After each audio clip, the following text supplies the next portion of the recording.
दोस्तों, एक द्वार पर एक लड़की की बारात आई हुई है और बारात में हंगामा मचा हुआ होता है। हंगामा ये मचा हुआ होता है कि लड़का का बाप कहता है कि मैं बारात वापस ले जा रहा हूँ और लड़की का बाप कहता है कि समधी जी ऐसा ना करें, नहीं तो हमारी इज्जत क्या रह जाएगी। समधन बोलती है कि समधी जी ऐसा मत कीजिए, नहीं तो हमारी बेटी से कोई शादी नहीं करेगा। दोस्तों, वहाँ पे काफ़ी लोग जुट जाते हैं और घराती के लोग कहते हैं कि भैया ऐसा है, शादी कर लीजिए, हंसी हसारत मत कराइए, नहीं तो बदनामी बहुत बड़ी हो जाएगी। लड़की का बाप समझाता है, लड़की की माँ समझाती है, लेकिन लड़का का बाप टस से मस नहीं होता। वो कहता है कि 10 लाख रुपया ला करके दे दो और एक 4 व्हीलर गाड़ी ला करके दे दो, तभी ये शादी होगी, नहीं तो मैं बारात वापस लेके चले जाऊंगा।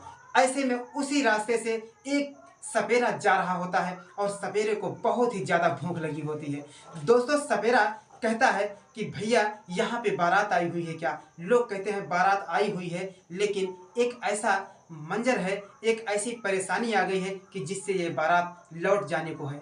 लेकिन दोस्तों, सपेरा कहता है कि मुझे बहुत ही भूख लगी है, मुझे अगर थोड़ा सा खाना खिला दो, मेरी भूख शांत कर दो, बहुत ही बड़ी मेहरबानी होगी। ऐसे में कुछ लोग उसके ऊपर भड़क जाते हैं और उसे मारने के लिए तैनात हो जाते हैं कि यहाँ लड़की की शादी होने से रुक रही है और तुम्हें पेट की लगी है। उसके बाद में वो सपेरा बैठ जाता है और कहता है मुझे खाना खिला दो, बहुत ही बड़ी मेहरबानी होगी और बहुत ही बड़ा पुण्य का काम होगा। वो सब लोग कहते हैं कि अगर इस लड़की की शादी ना हुई तो बहुत ही बड़ा अनर्थ हो जाएगा। उसके बाद में लड़की का बाप भी उसके ऊपर भड़क जाता है कि हमारी लड़की की शादी में अड़चने आ रही हैं, रुकावटें आ रही हैं और तुम्हें पेट की लगी है, तुम्हें भोजन की लगी है। वो कहता है कि भैया मुझे खाना खिला दो, उसके बाद में मैं आपकी सारी मुश्किलों को हल कर दूंगा। ये बात सुन करके लोगों में खलबली मच जाती है कि इसे खाना खिला दो, देखिए ये क्या करता है। उसके बाद में उसे अच्छे रूप से बैठाते हैं और खाना खिलाते हैं। खाना जब खा लेता है तो कहता है बताइए क्या प्रॉब्लम है। दोस्तों, आइए जानते हैं कि ये सपेरा कौन है, ये कैसे मुश्किलें हल कर देगा लड़की की शादी की रुकावट में, क्या करेगा कि जो लड़की की शादी हो जाएगी। मेरे दोस्त, आइए जानते हैं कहानी में, लेकिन जानने से पहले मेरा एक रिक्वेस्ट है कि हमारे इस चैनल को सब्सक्राइब कर दीजिए और वीडियो को लाइक कर दीजिए और एक प्यारा सा कमेंट कर दीजिए, जिससे हमारा हौसला बढ़ता रहे और हम ऐसे ही नई नई कहानियों को आपके तरफ लाते रहेंगे और आप कहानियों को सुन करके एंजॉय लेते रहेंगे। तो दोस्तों, देर न करते हुए कहानी की तरफ चलते हैं। ये कहानी बक्सर जिले के एक छोटे से गांव की है, जिस गांव में रमेश नाम का एक लड़का है, जो कि पढ़ाई करने के बाद वो एक अच्छा सा काम करने लगता है, जिस काम को बड़े ही चाव से करता है। और ऐसे ही वो एक काम करते हुए काम कर रहा होता है। जिस जगह पे काम करने जाता है वहीं पर एक लड़की से प्रेम हो जाता है और वो लड़की बहुत ही सुंदर, बहुत ही सुशील किस्म की थी। ऐसे में उसके काम को, उसकी मेहनत को, उसकी लगन को देख करके उसको प्यार हो जाता है और दोनों एक दूसरे से इतना ज़्यादा प्रेम करते हैं कि मानो ऐसा लगता है कि जैसे लैला मजनू का प्यार हो। दोस्तों, रमेश राधिका से कहता है कि राधिका, यदि तुम हमसे विवाह करोगी तो मेरा जीवन धन्य हो जाएगा। और राधिका कहती है कि मैंने भी तो यही सोचा है कि आपके साथ में शादी करके मेरा भी जीवन धन्य हो जाएगा। दोनों एक दूसरे की खातिर जीने मरने की कस्में खाने लगते हैं और एक दूसरे की बाहों में रहने लगते हैं। दोस्तों, रमेश हर समय राधिका से बातें करने लगता है और राधिका रमेश से बातें करने लगता है। दोस्तों, राधिका हर समय रमेश के ख्यालों में डूबी रहती है और उससे फ़ोन पर बातें करती रहती है। रमेश भी जब काम से छुट्टी पाता था तो फ़ोन पर राधिका से ही बातें करता है। दोस्तों, राधिका अपने माँ बाप से कहती है कि मुझे रमेश नाम के लड़के से प्यार हो गया है और मैं रमेश से ही शादी करूँगी। दोस्त, ऐसे में राधिका के घर वाले मना करते हैं कि नहीं, तेरी शादी हम लोगों के हिसाब से होगी, ऐसे शादी नहीं होती है बेटा, हमारी इज्जत चली जाएगी, हमारी बदनामी होगी। दोस्तों, उसके बाद में राधिका नहीं मानती है तो उसके घर वाले कहते हैं ठीक है, मैं तुम्हारी शादी उसी से कर दूंगी, लेकिन एक बार मुझे दिखाओ वो करता क्या है। उसके बाद में जब उसके माँ बाप रमेश से मिलते हैं तो रमेश के काम को देख कर कहते हैं ठीक है, यदि तुम्हें रमेश पसंद है तो मैं तुम्हारी शादी रमेश से ही कर देता हूँ। उसके बाद में दोस्तों, राधिका की शादी रमेश से हो जाती है। कुछ समय तक रमेश का समय बहुत अच्छा बीतता है। उसके बाद में दोनों पति पत्नी में गहरा प्यार होता है, गहरा संबंध हो जाता है। ऐसे में दोस्तों रमेश को एक लड़की हो जाती है। वो लड़की धीरे धीरे बड़ी हो जाती है, लमसम 5 साल की उम्र हो जाती है। और उसके बाद में इधर रमेश का दिन कुछ गिरने लगता है, यानी कि वो जो काम कर रहा होता है वो काम मशीनों द्वारा होने लगता है और वो काम बहुत ही ज़्यादा डाउन हो जाता है, जिसके नाते रमेश बहुत ही परेशान हो जाता है। और रमेश से मेहनत वाला काम ज़्यादा होता नहीं, वो परेशान हो जाता है और ऐसे में घर का खर्चा बड़ी मुश्किल से चलने लगता है। उसके माँ बाप भी बहुत हैरान हो जाते हैं और राधिका भी बहुत परेशान हो जाती है। राधिका तो अब गुस्सा करने लगती है, कहती है कि अब घर की तो छोड़ो, हमारा भी खर्चा नहीं चलने वाला है और आपका भी नहीं चलने वाला है, ऊपर से एक बेटी हो गई है, उसका भी क्या करें। दोस्तों रमेश समझाता है कि राधिका समय आने तो सब कुछ ठीक हो जाएगा, लेकिन राधिका को इंतजार करते करते राधिका थक जाती है और बोलती है कि ऐसे दिन को मैंने नहीं देखा था अपने मायके में जो तुम्हारे साथ मैं कष्ट झेल रही हूँ। इतनी ज़्यादा परेशानी हो जाती है कि वो लोग का एक दिन बड़ी मुश्किल से बीतने लगता है। दोस्तों रमेश के माँ बाप भी बूढ़े हो जाते हैं और वो भी मर जाते हैं। उसके बाद में जब रमेश अकेला हो जाता है तो इसकी औरत इसे छोड़ करके मायके चली जाती है और कहती है कि जब तुम अच्छे से कमाने लगना, जब तुम्हारे पास पैसे हो जाएंगे तो फ़ोन करना, तब मैं आ जाऊंगी। उसके बाद रमेश कहता है कि मैं फ़ोन नहीं करूंगा, यदि तुम अपने से आओगी तो ठीक है, नहीं तो मैं अकेले ही रह लूँगा। मेरी बेटी दे दो मुझे, मैं अपनी बेटी के साथ में जीवन अपना बिता लूँगा। लेकिन वो अपनी बेटी को नहीं देती है और कहती है कि ये बेटी हमारी है और हमारी रहेगी। बेटी को लेके राधिका मायके चली जाती है और मायके में उसका इंतजार करते करते थक जाती है और रमेश का कोई फ़ोन, कोई संदेशा नहीं जाता है। दोस्तों उसके घर वाले कहते हैं कि बेटी तुम अपना विवाह कहीं और कर लो और रमेश का साथ छोड़ दो, मैं तुमसे पहले भी बोला था। लेकिन राधिका ये बात नहीं मानती है और कहती है कि एक बार आप जाकर के देखिए रमेश अब क्या कर रहा है। दोस्तों रमेश माँ बाप के मरने के बाद और पत्नी को छोड़ जाने के बाद में वो इतना ज़्यादा चिंता हो जाती है उसे, वो एक जगह काम करने गया होता है और वहाँ पर लोगों की ताने, लोगों की बातें सुनकर उसे अच्छा नहीं लगा और रास्ते में निराश होकर के लौट रहा होता है।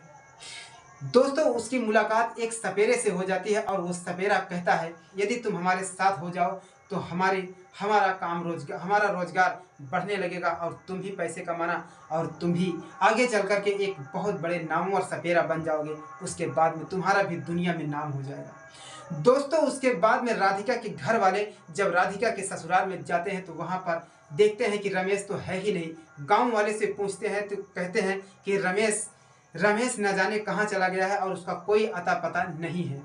दोस्तों उसके माँ बाप, राधिका के माँ बाप राधिका को बताते हैं कि वो रमेश अब उस घर में है नहीं, उसका पता ही नहीं है वो कहाँ चला गया है।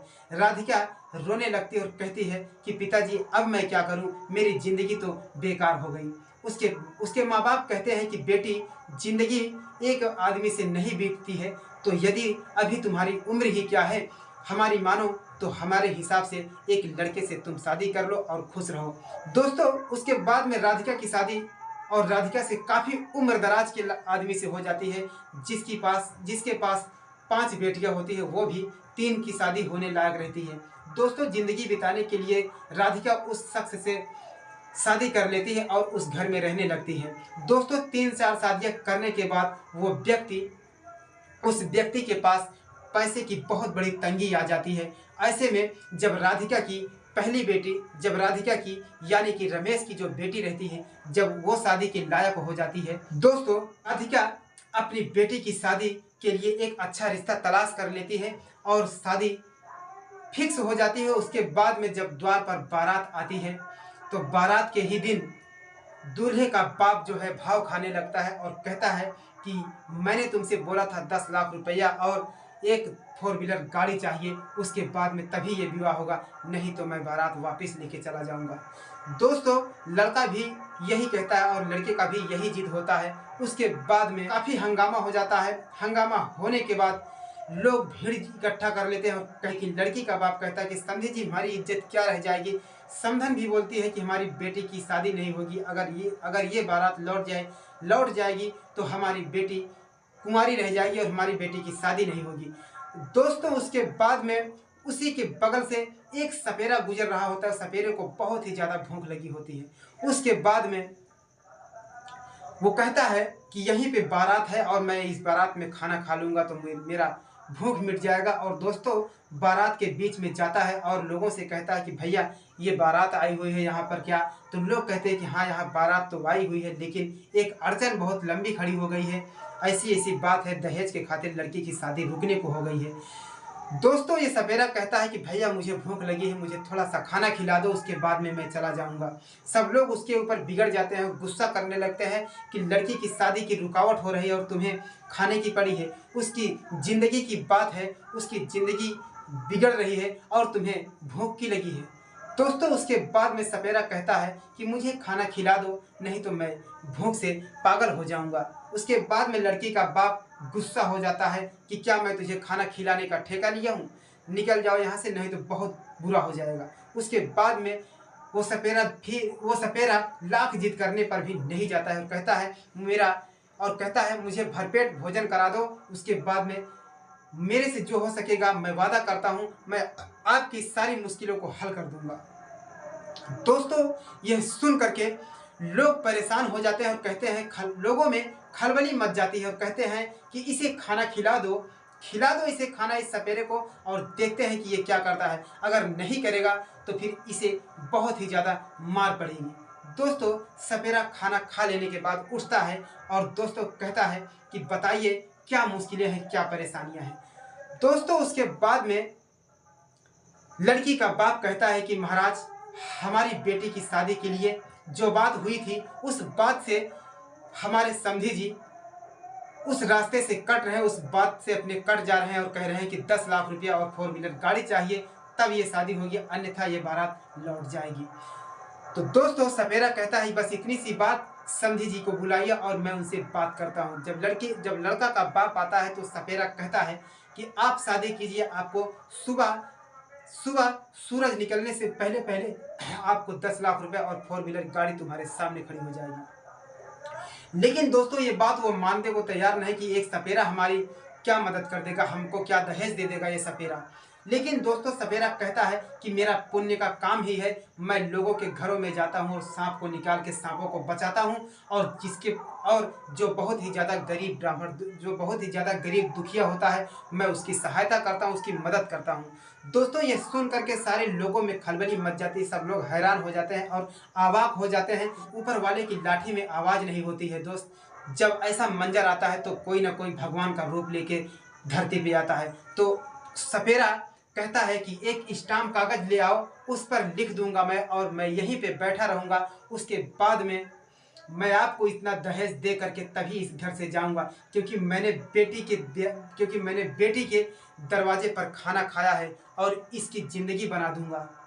मेरा भी फर्ज बनता है कि इस बेटी के दहेज में कुछ दे के जाऊँ। दोस्तों उसके बाद में सुबह होती है, वो सपेरा उतना ही रकम दे देता है, 10 लाख रुपए और 4 व्हीलर गाड़ी उसके सामने लाकर जब खड़ी कर देता है, दोस्तों लोगों में खलबली मच जाती है, हंगामा मच जाता है, शोर हो जाता है, पूरा गांव नाचने लगता है, खुशियों का माहौल छा जाता है। और लड़की का बाप कहता है कि सपेरा जी आप बैठिए और आपको नहीं जाना है यहाँ से। वो कहता है कि नहीं मैं जाऊँगा, मेरा काम है, मेरे काम में मेरा विलम्ब हो रहा है। दोस्तों लड़की की माँ कहती है कि आप कहाँ से आ रहे हैं। लोग पूछते हैं आपका एड्रेस क्या है, आप एक सपेरा कैसे बन गए, क्या आपकी ज़िंदगी सपेरा की ही है। दोस्तों उसके बाद में सपेरा ने अपनी सारी कहानी को बताता है और बोलता है कि नहीं मेरी भी शादी हुई थी, मेरी भी ज़िंदगी थी, मेरी भी एक शान और शौकत हुआ करती थी, मेरी भी एक लाइफ स्टाइल हुआ करती थी। दोस्तों जब सारी कहानी को बताता है, अपना एड्रेस बताता है, अपना गांव बताता है, अपना नाम बताता है, उसकी जो राधिका है फौरन पहचान जाती है और कहती है कि रमेश ये क्या दशा बना लिए हो, मैं ही वो अभागी पत्नी हो, तुमसे तलाक लेके शादी कर ली यहाँ पर। उसके बाद में वो कहती है कि यहीं पर रह जाओ, हमारे घर पे ही रह जाओ, हम आपको खाना खिलाएंगे, आपसे कुछ करवाएंगे नहीं, हमारे घर को देखो, हमारे घर को संभालो, कहीं जाना नहीं है तुम्हें। उसके बाद में वो सपेरा कहता है कि राधिका लोगों की ज़िंदगी में उतार चढ़ाव आते रहते हैं, लेकिन तुमने तो हमारा साथ छोड़ करके चली आई और हमारी बेटी को भी लेके चली आई। ये तो परवरदिगार का लाख लाख शुक्र है कि मैं इस मंजर पे पहुंचा और मैंने अपनी बेटी के हाथ को पीले कर दिया अपने पैसों से। मुझे बहुत खुशी है और अब मैं अपने रास्ते जा रहा हूँ। दोस्तों, राधिका उस सपेरे को देखती रह जाती है और सपेरा बहुत दूर निकल जाता है और लड़की सपेरे को देखती रहती है। दौड़कर फिर सपेरे के कदमों में जाती है, कहती है, पिताजी मैं तो आपको मुझे तो याद नहीं, लेकिन आपने ऐसा क्यों किया? उसके बाद में कहता है, बेटी तुम खुश रहो, तुम्हें जो भी कुछ दिक्कतें परेशानियां आएंगी तुम अपने इस पिताजी को याद करना, मैं तुम्हारे दरवाजे पहुंचूंगा और सारी परेशानियों को हल करता रहूंगा। लेकिन मेरे दोस्तों, वो सपेरा अपने रास्ते चला जाता है और जंगल में सांपों को निकालने चला जाता है। उसके बाद में लड़की की विदाई हो जाती है। दोस्तों, ये मेरी कहानी कैसे लगी?